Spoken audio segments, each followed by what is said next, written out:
Le grand dialogue. Le grand dialogue de l'émission de débat du studio Tamani sur votre radio. Le grand dialogue. Ils deviennent récurrents en période de chaleur. Ces mois de mars, avril et mai sont devenus synonymes de délestage. Le consommateur malien vit cette situation depuis plusieurs années. C'est finalement devenu une habitude. L'énergie du Mali semble incapable de trouver une solution au délestage et coupures pendant ces périodes de chaleur. Comment expliquer ces coupures intempestives en ces périodes? Quel est l'impact économique sur le pays et sur son industrie notamment? Quelles sont les solutions pour éviter les délestages intempestifs dans le pays? Avec nous sur ce plateau, le professeur Abdoulaye Niang, il est économiste. Makan Fofana de l'association malienne des consommateurs l'ASCOMA est au téléphone. Également Malik Diallo, chargé à la communication de l'énergie du Mali, au téléphone. Lundi 20 mars, je suis Ousmane Diadje Touré pour vous présenter cette émission qui est mise en onde par Nouhoundjiri. Le grand dialogue.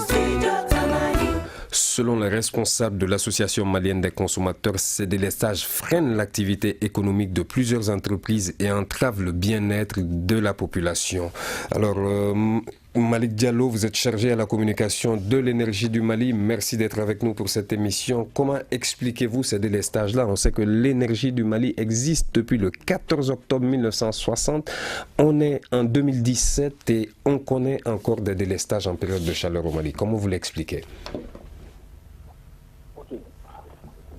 Merci. Malik Diallo, je suis le chef de la cellule communication de l'énergie du Mali. Alors, pour qu'il y ait une disponibilité, c'est-à-dire une puissance pour répondre à la demande, il faut des investissements d'envergure, notamment au niveau des barrages, au niveau des unités de production qui peuvent être des centrales thermiques, des centrales hydrauliques ou même solaires. Aujourd'hui, EDM dispose, à l'heure où je vous parle, c'est vous qui parlez de délestage, mais nous ne parlons pas de délestage, il n'y a pas de délestage, parce que, à l'heure où je vous parle, l'offre est supérieure à la demande.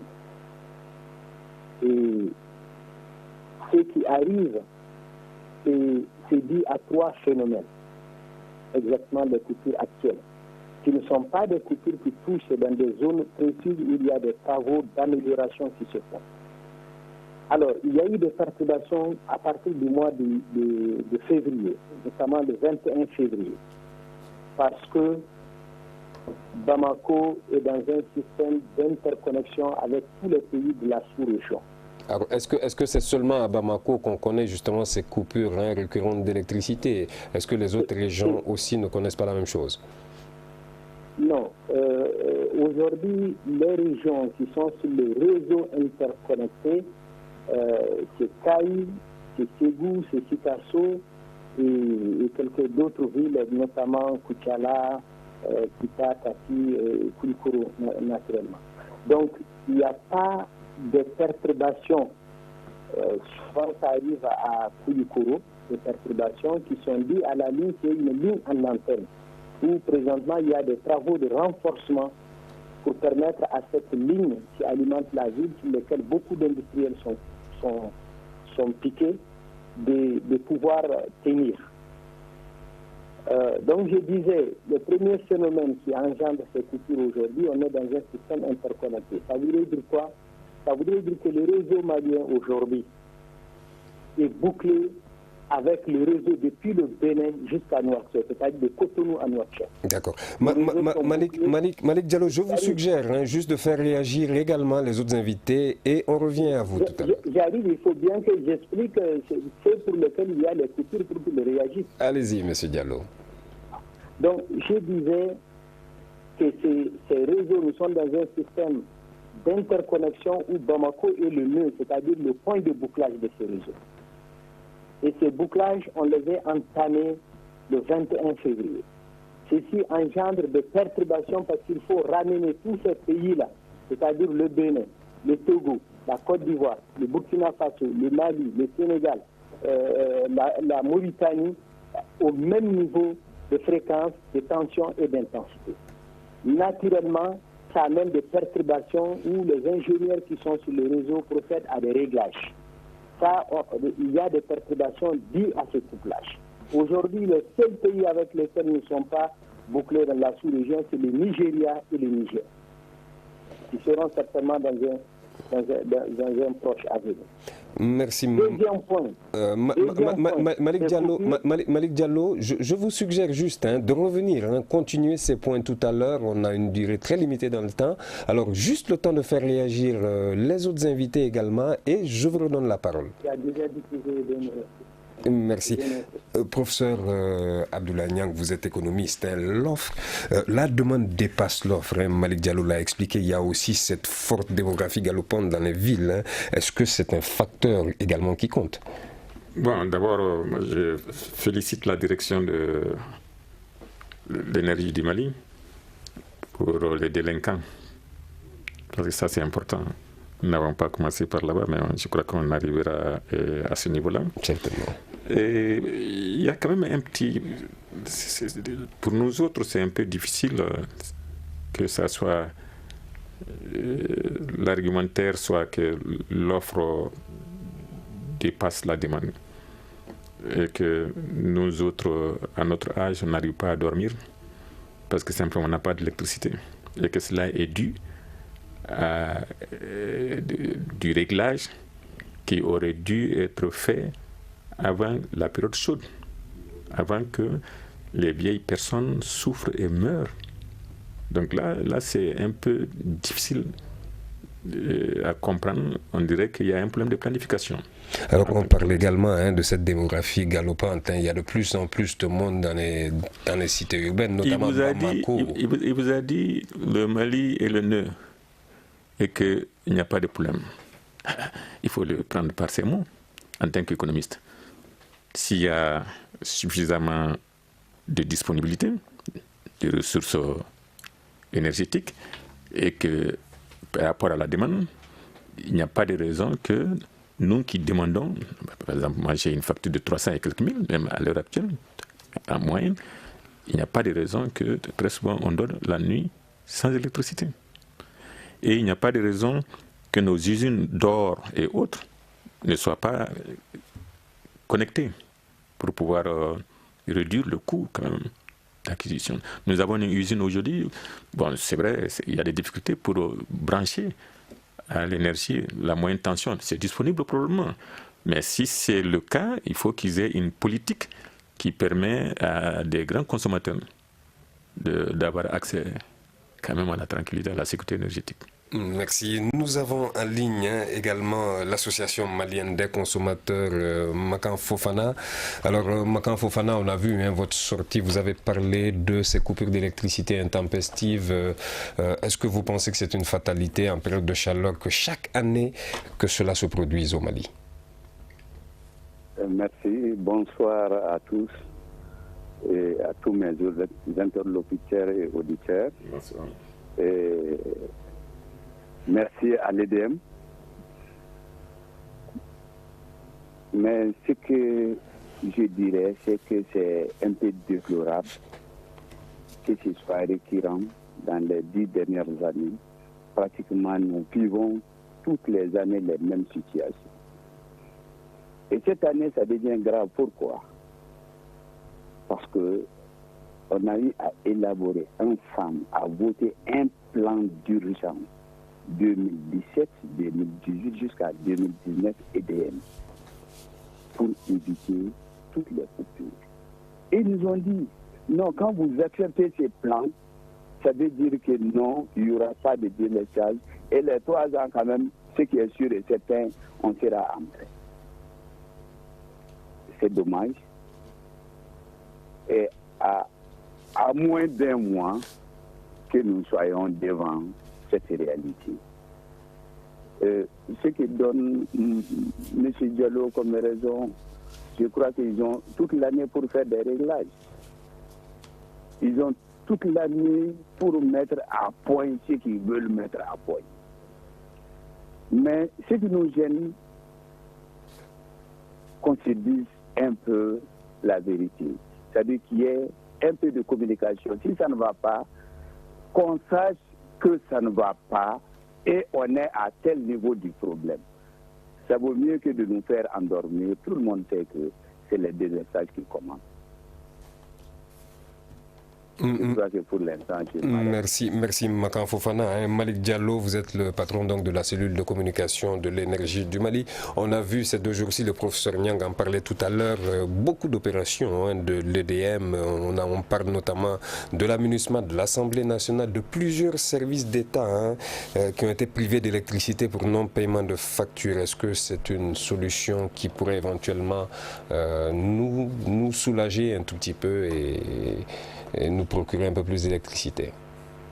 Je vous remercie et je remercie l'ensemble des auditeurs. Avant de passer à ça, vous ne m'avez pas dit toutes les raisons. Je n'ai évoqué qu'une des raisons de perturbation et de coupure actuelle, qui est le couplage de l'ensemble des réseaux de la sous-région au niveau de Bamako. La deuxième raison, c'est les travaux d'amélioration. Et pour cela, il y a des communiqués qui passent sur l'ORTN et dans la presse écrite pour annoncer les quartiers dans lesquels il y a des coupures pour l'amélioration justement de la distribution pour pouvoir assurer la continuité des services.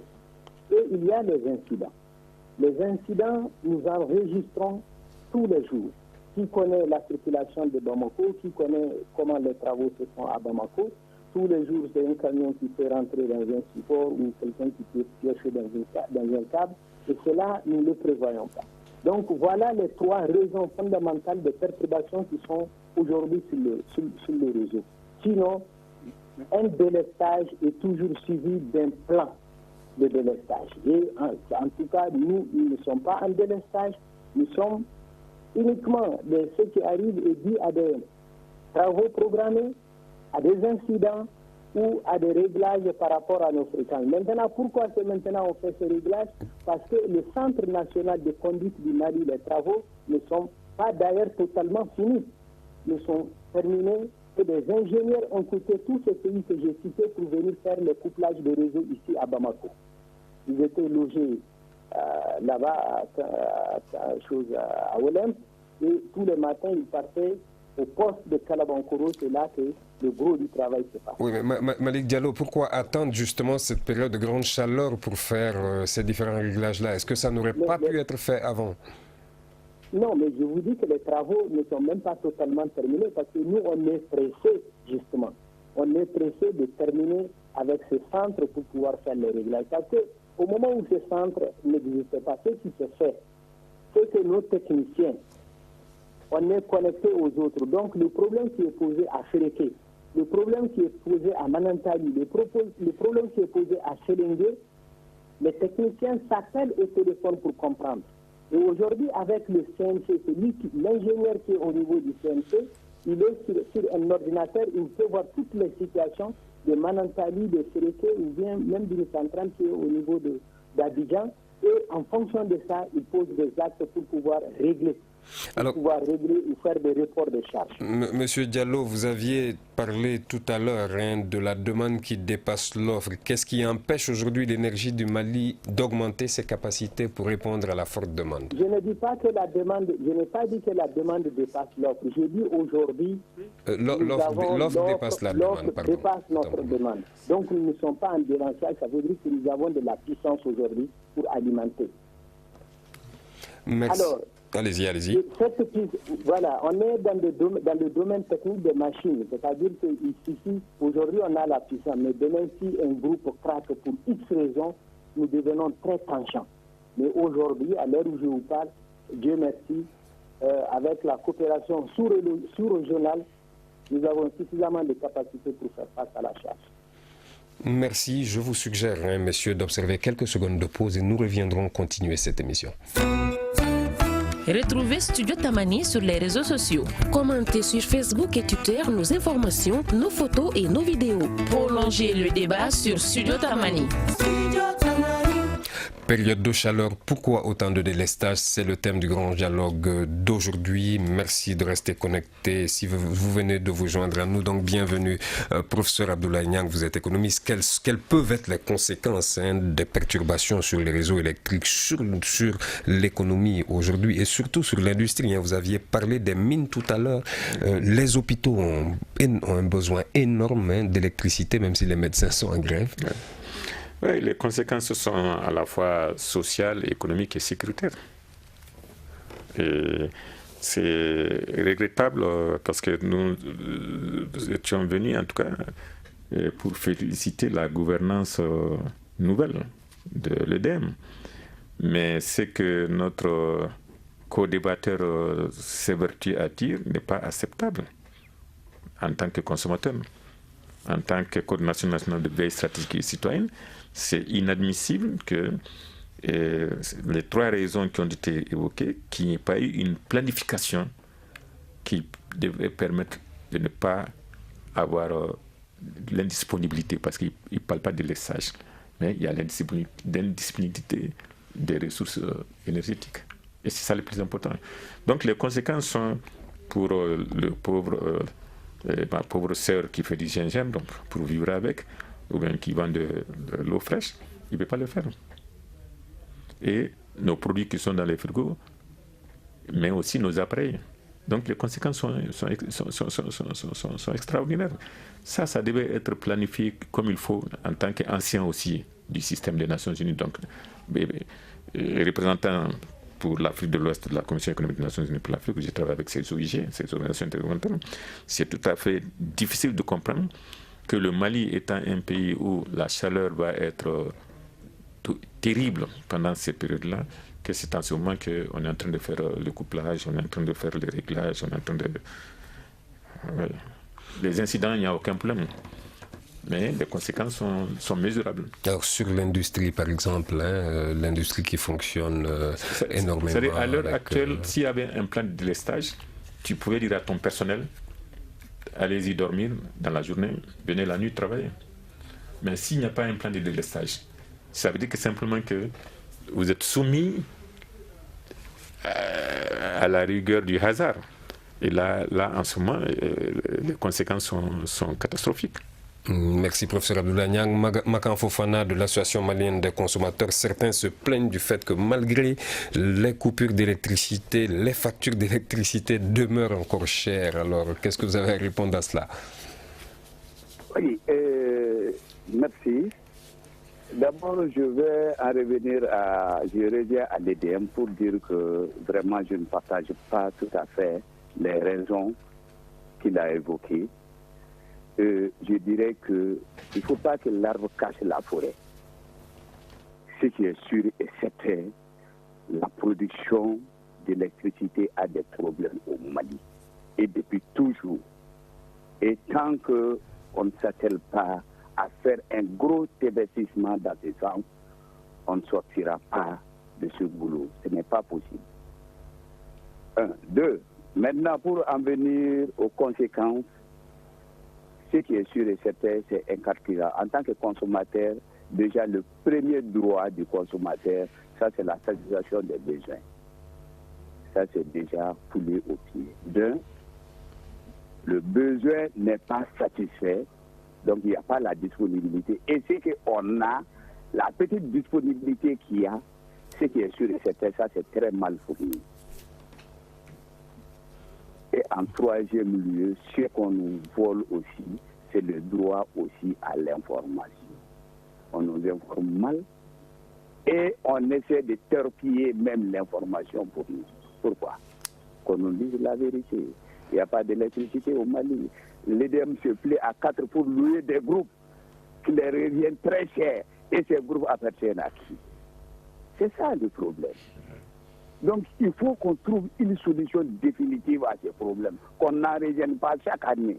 Les mêmes choses, les mêmes assurances et les mêmes résultats. C'est ça, justement, il faut changer. Et ce changement commence par où? Par l'EDEM même. C'est ça. C'est ce qu'on nous a dit. C'est ce que nous avons dit en son temps. Commanditer même un audit au sein de l'EDEM même pour voir même leur système de gestion.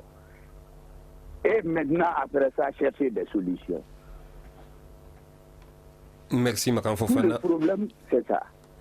Merci Makan Fofana. Malik Diallo, vous êtes le patron donc, de la cellule communication de l'énergie. Est-ce qu'il faut revoir carrément la politique énergétique de notre pays pour la rendre un peu plus efficace? Alors, la politique énergétique, oui, en fait, aujourd'hui, ce que dit Makan tout de suite, il faut que des investissements suivent. Construire des barrages, des unités de production, et c'est de cela qu'il s'agit. Créer des infrastructures, c'est de cela qu'il s'agit.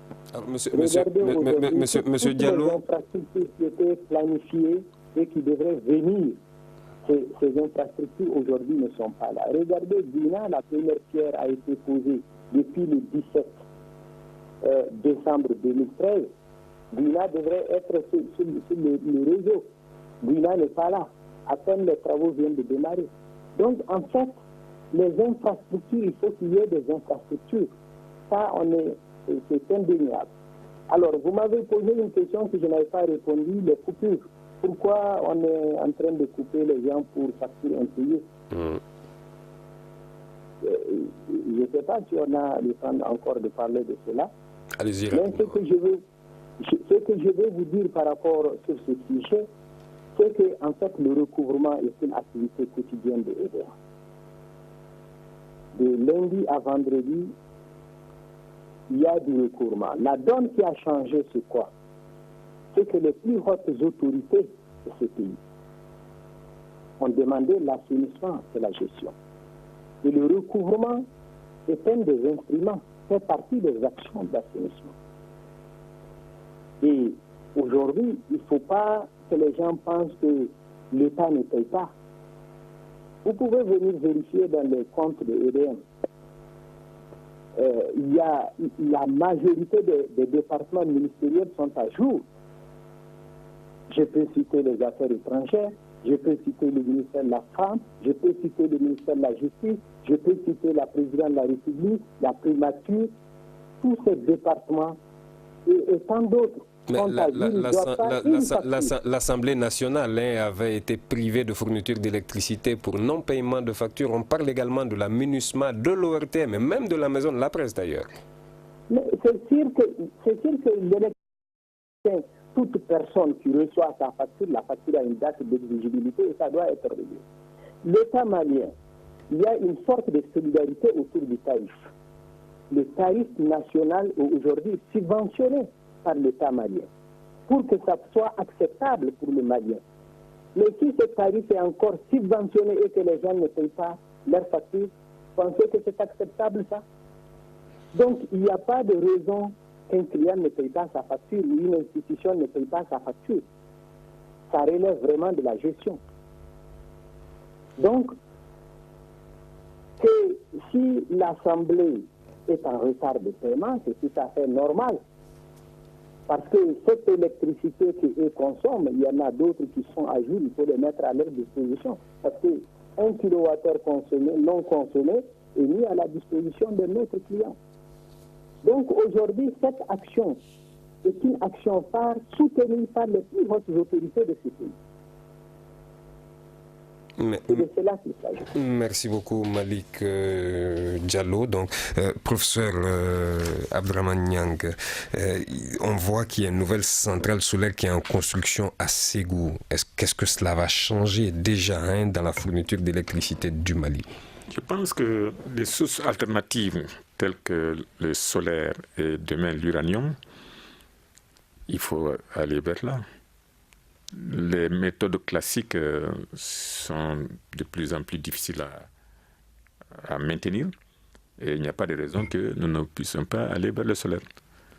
Et le Mali est un des pays les plus ensoleillés et le coût de l'énergie solaire commence à baisser très sensiblement. Et il y avait eu à un moment donné des projets pour les maisons. On ne sait pas qu'est-ce que c'est devenu parce qu'on voulait nous inscrire. Si on peut faire 300 000 francs d'électricité en moyenne à la maison, Eh bien, si je peux trouver demain l'accès à l'énergie solaire, on va le faire. Mais malheureusement, je crois que même ce projet est parti de l'autre côté. Donc, je crois que pour vraiment s'en sortir, il faut qu'on aille vers un système de co-entreprise et sortir l'État souvent dans ces choses-là, ou bien laisser l'État à une position minoritaire et encourager, y compris les très petites entreprises, à investir et réduire peut-être l'État à pas plus de 20% dans le capital et laisser les privés être en position de gestionnaire. Sinon, on a félicité cette fois-ci le président aussi bien que le directeur général pour avoir piqué sur les délinquants, tels que l'Assemblée nationale, tels que l'ORTEM. Mais après que leur chargé de communication... Merci de ne pas avoir cité la maison de la presse. Oui, je ne vais pas le citer parce que je suis à la maison. Si quelqu'un ne le cite pas, mais c'est bon que vous nous avez rappelé. Mais c'est un peu compliqué que réellement l'explication qui est donnée pour qu'il n'y ait pas de disponibilité de l'électricité enlève un peu les points qu'on voulait leur donner pour l'autre partie. Intéressant. Alors, Makan Fofana, vous êtes de l'Association malienne des consommateurs. Que pensez-vous des opérations de ces derniers jours qui visaient justement à priver d'électricité les non-payeurs? On a même parlé éventuellement aujourd'hui de l'aéroport du Mali qui avait été privé d'électricité momentanément dans la journée. Qu'est-ce que vous pensez de cette opération? Certains hommes de presse disent que c'est juste un coup médiatique, que ça n'ira pas loin. Et quel est l'impact justement que ça pourrait éventuellement avoir sur la production d'électricité chez nous? Bon. Merci. La production d'électricité, c'est autre chose. En venant même aux coupures là. C'est-à-dire, ce qui est sûr et certain, je ne vais pas les appeler les délinquants, mais ceci mérite d'être coupé. Pourquoi? Parce que le pauvre citoyen lambda là, pour 2 000 francs, 3 000 francs est coupé. Et ces services-là, ce qu'on ne comprend pas, dans leur budget, il y a l'électricité qui est votée, mais le montant va directement dans une autre rubrique. C'est ce qu'on ne comprend pas. Donc, c'est la légèreté qui a fait qu'ils ont pu cumuler jusqu'à 100 millions, 200 millions. C'est incompréhensible.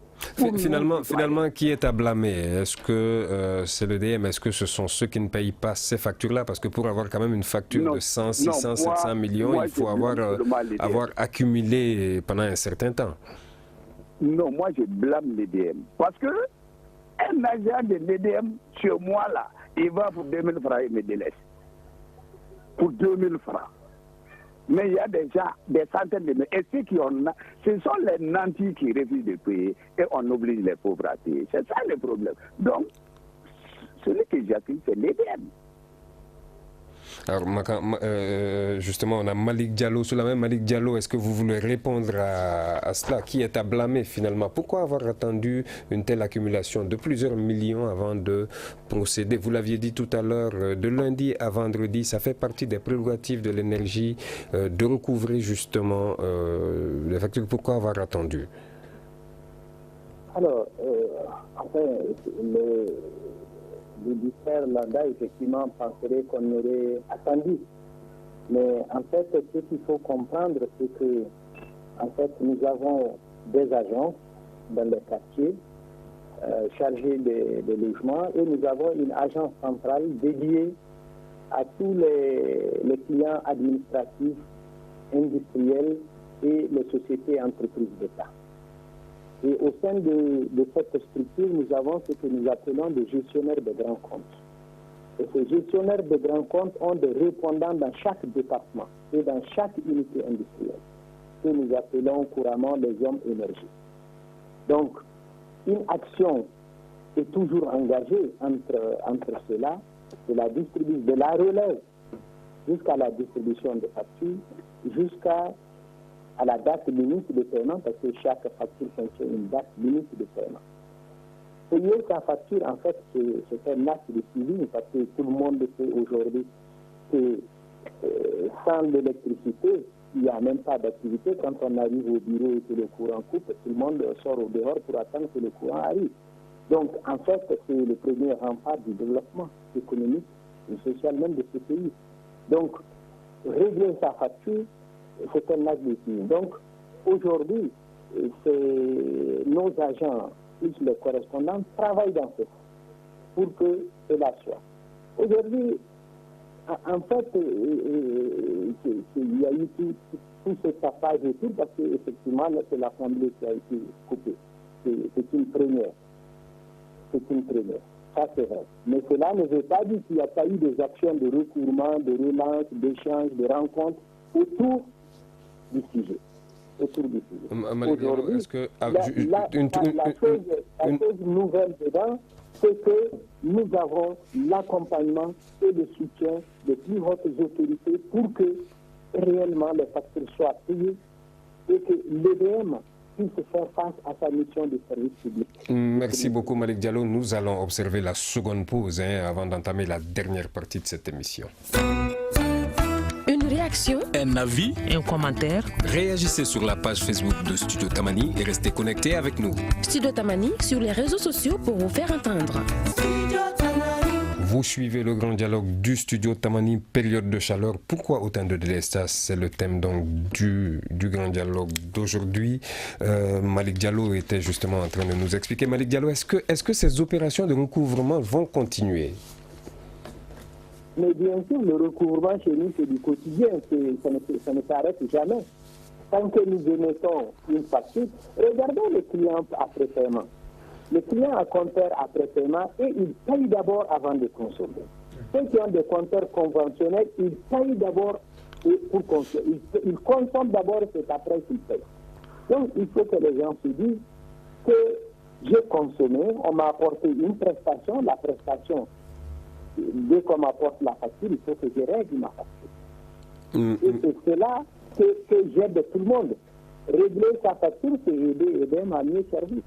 Tout simplement. Merci Malick Diallo. Professeur Abdoulaye Niang, on voit que certains experts disent que le Mali utilise une des options les plus chères de production d'électricité quand on voit le gasoil qui est encore utilisé dans le groupe électrogène pour fournir en électricité. Pourtant, on a des centrales hydroélectriques au-delà de Manantali, Sotuba, Yaselengue également. Alors, comment vous appréhendez ça? Est-ce qu'il y a d'autres options d'exploitation d'électricité qu'on pourrait éventuellement privilégier? Oui, il faut varier les sources de production. Mis à part le solaire, bien entendu. Hein. On parle du gaz de Bourakebougou, par exemple. Oui, il y a le gaz, mais il y a l'uranium, en réalité. Avant que je ne sorte des Nations Unies en 2009, avec le président Tandia, on avait voulu faire 2 centrales pour l'Afrique de l'Ouest, les pays de la CEDEAO. Et les études étaient très avancées. J'avais pris un consultant pendant 3 mois pour continuer ce travail-là. Je pense qu'aujourd'hui, il faut encore aller vers là. Il faut installer quelques centrales. Comme il vient de le dire, le Nigeria n'est pas connecté. Le Niger n'est pas connecté. Mais en réalité, à part du Niger, on peut produire suffisamment d'électricité pour satisfaire la demande de l'Ouest et surtout les grandes industries et à moindre coût. C'est vrai que il y a des risques d'accident. Qui dit la vie n'est que risque. Il faut pas aller. Est-ce qu'il faut minimiser ces risques-là? Est-ce qu'il ne faut pas s'entourer de toutes les guerres? Ça veut dire simplement qu'il faut des gens sérieux, il faut des gens bien formés, et il faut adopter les dernières technologies. Est-ce que l'éolienne serait viable au Mali, par exemple? Oui, toutes ces sources, il ne faut pas les exclure. Je viens de Californie, mais il y a des champs d'éoliennes à perte de vue. Donc réellement, il faut privatiser davantage la production d'énergie et sortir l'État et mettre l'État dans une position de stimulation du secteur privé pour pouvoir aller à ça.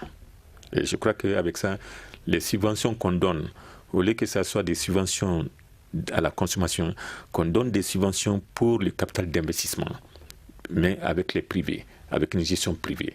Parce que je peux être sûr que le gasoil dont vous avez parlé maintenant, si on regarde, il doit y avoir beaucoup de surfacturation, il doit y avoir beaucoup de fraude là-dedans. Je ne dis pas avec le jeune qui est là aujourd'hui, mais nous sommes habitués au Mali, que partout où on se trouve, nous sommes en position de rente pour frauder le citoyen du Mali. Et la veille citoyenne doit continuer son travail, parce que nous sommes une organisation jeune, nous devons continuer notre travail pour réellement que l'utilisation des ressources humaines, l'intelligence et l'énergie soit selon un modèle qui minimise la déviation comportementale par rapport à l'intégrité et par rapport à la fraude. Merci. Makan Fofana de l'Association malienne des consommateurs. On voit également qu'il y a cette belle initiative de l'américo-sénégalais Econ qui s'appelle Lighting Africa avec d'ailleurs les Maliens. Est-ce que vous, au niveau de l'ASCOMA, vous avez par exemple pensé à proposer à l'EDM de travailler avec ces gens-là? Non, nous avons toujours travaillé avec l'EDM. L'ASCOMA a toujours travaillé avec l'EDM. Nous travaillons et avec l'EDM et avec l'AER en amont.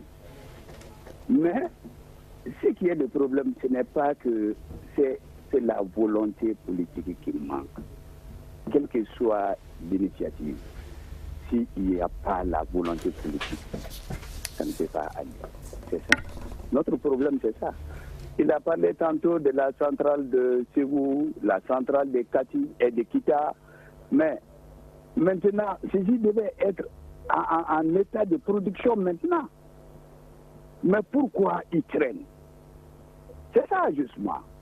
Notre problème n'est pas que les consommateurs ne font pas quelque chose ou bien la volonté, l'initiative manque à l'EDM ou bien à l'AER, non.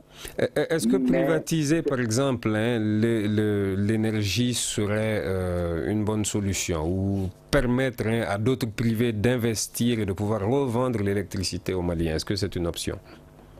C'est une option. Nous sommes d'accord. Nous sommes partants. Ce qui est sûr et certain, c'est une solution alternative.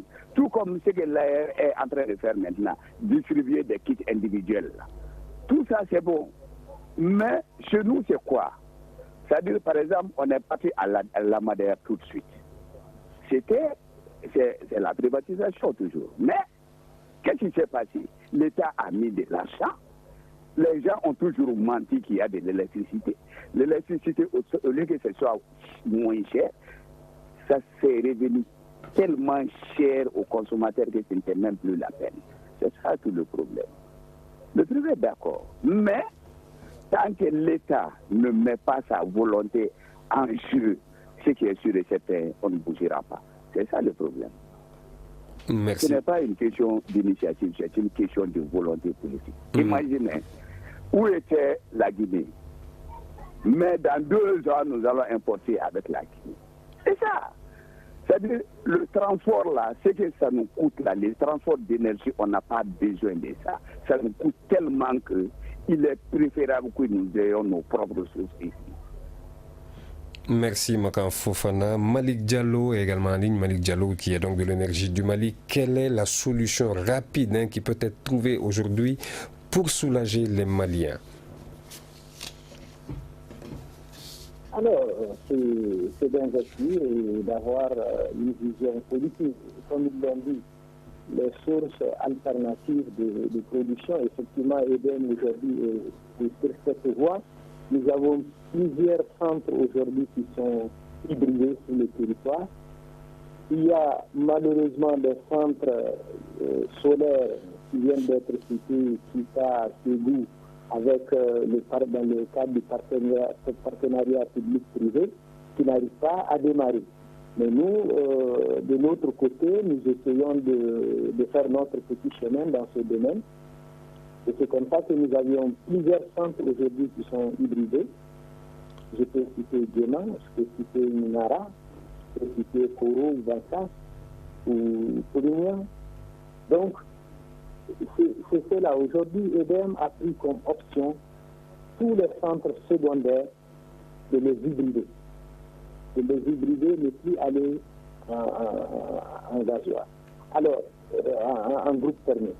Alors, tantôt on parlait de Manantali. Manantali, il faut savoir que Manantali n'appartient pas au Mali, ça appartient aux 3 pays. Nous avons 52% de la production de Manantali. Aux 4 pays d'ailleurs, avec la Guinée maintenant. Avec la Guinée qui va s'ajouter bientôt. Donc, aujourd'hui, la répartition est telle que les 200 mégas qui produisent Manantali, les 52% appartiennent au Mali. Le reste, le Sénégal et la Mauritanie se le partagent. C'est la même chose pour Félou. Félou, sauf qu'on n'a pas 52% là-bas. Là, c'est un partage équitable 33%. Maintenant, la seule propriété des barrages de EDM, c'est Félindé qui fait 44 mégas qui sont installés et le petit barrage de Sotiba 5 mégas. Donc aujourd'hui, ces puissances, nos propres unités ne permettent pas de couvrir la demande. Donc nous avons heureusement, avec l'interconnexion, nous faisons de l'exportation, nous importons de l'énergie avec des sociétés frères telles que la CIE, la Somelec de la Mauritanie et la Somelec de Dakar. Alors, juste rapidement, est-ce que par exemple le gaz de Bouraké-Bougou, où on a déjà conduit des phases tests de production d'électricité, on a vu que ça fonctionnait, est-ce que ce n'est pas une des options justement que l'énergie pourrait éventuellement privilégier quand on voit que les promoteurs avaient annoncé pouvoir électrifier toute la ville de Kati déjà en phase test? Oui, mais seulement il faut pouvoir le faire. Vous voyez, on parle de ces deux grandes centrales solaires au Mali. Ségou, 33 mégas, et puis de l'autre côté, Kita, 50 mégas. Mais depuis des années, on en parle juste là, on en est là. Il en a démarré. Par contre, ce que vous avez vu à Ouélé-Sébougou est une centrale hybride. Donc, c'est ce que j'ai dit. Tous nos centres secondaires que nous reprenons aujourd'hui, que ce soit des centres de la Madère ou bien de nouvelles créations de EDM, nous essayons de les hybrider. C'est-à-dire, le jour, nous fonctionnons entièrement sur le soleil. Et puisque nous n'avions pas de possibilité de stockage, la nuit, nous basculons sur le groupe. D'accord. Donc, alors, c'est ce que l'EDM est en train de faire aujourd'hui. Quand est-ce que le Malien pourra justement avoir sans coupure, sans délestage du courant à profusion, surtout en période de chaleur? Qu'est-ce qu'on peut faire pour soulager les Maliens en cette période de chaleur? Oui, en fait, c'est le souci de l'ITIS, parce que nous sommes tous clients. Je suis aussi client d'EDM, je suis à l'humanité. Et je suis dans les quartiers, effectivement, avec la population. Aujourd'hui, il y a à aller investir, c'est des investissements aujourd'hui qu'il faut faire dans le domaine de la production. Et tout ce qu'on a comme projet, il faut pouvoir l'enclencher et le boucler. Nous avons ce projet de deux centrales solaires dont nous venons de parler. Nous avons le projet de la centrale de Guinée. Nous avons le projet de la centrale de Kenya. Nous avons le projet de centrale de Tonsa. Il faut pouvoir boucler ces projets. Quand on boucle ces projets, il n'y a pas de problème. Et déjà, si ces projets qui devraient être sur le réseau pour certains depuis 2016, devraient être sur le réseau et qui aujourd'hui n'ont même pas démarré. Donc il s'agit vraiment d'investir et de créer des unités et avoir les visions politiques nécessaires. Merci Malick Diallo. Professeur Abdoulaye Niang, une dernière question. 1960-2017, est-ce que vous comprenez justement qu'on soit obligé de passer par une interconnexion ou qu'on ait encore des pannes d'électricité? Qu'est-ce qu'il faut faire aujourd'hui très rapidement pour soulager le Malien? L'interconnexion est une bonne chose. L'interdépendance est une très bonne chose. Ça, c'est l'intégration économique. Mais ne pas avoir la disponibilité n'est pas acceptable. Et je pense qu'il y a une question fondamentale que vous avez posée. Le gaz de Kati, il n'a pas voulu répondre à ça. Parce que simplement, c'est un autre privé qui l'a. Il n'a pas voulu couvrir dans l'assainissement le vol, le piratage qui est fait sur nos lignes normales avec des agents de l'EDM qui aussi jouent sur la santé de l'EDM. Donc l'assainissement doit continuer. Nous encourageons la nouvelle direction de continuer l'assainissement dans toutes les directions. Merci mesdames et messieurs, ceci met un terme à notre émission d'aujourd'hui. Merci de l'avoir suivi. Je vous rappelle que vous pouvez la retrouver sur notre site www.studiotamani.org, c'est là ainsi que toutes les autres. Cette émission a été réalisée par Ibrahim Arandialo. Nouhoundjire était à la mise en onde, Salim Diouara à la régie vidéo. Merci à vous mes chers invités. Je suis Ousmane Diadje Touré à la présentation. Merci. Le grand dialogue. Le grand dialogue de l'émission de débat du studio Tamani sur votre radio.